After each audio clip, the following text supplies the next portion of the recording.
বৌমা পঞ্চমের আসতে দেরি হবে, তুমি খেয়ে নাও। ও না আসলে আমি খাবো না মা। ওকে আরে বাড়ির ভাত খেতে হবে না মা, ডিভোর্স পেপারে সইটা করে দিয়েছি, তুমিও সইটা করে আসতে পারো। পঞ্চম থাক মা, ভালোবাসা কখনো জোর করে আদায় করা যায় না। বৌমা তুমি চলে গেলে আমাকে কে দেখবে? ডিভোর্সটা আপনার ছেলের সঙ্গে হচ্ছে, আপনার সঙ্গে না মা।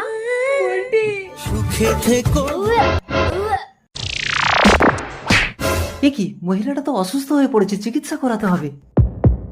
মিস্টার বরণ, আপনি বাবা হতে চলেছেন। কিছু মনে করবেন না, আসলে ডাক্তারবাবু আমাদের এলাকায় নতুন। বাই দ্য বাই, আপনাদের বাড়িটা কোথায়? বর্তমানে আমার কোনো বাড়ি নেই। সে কি?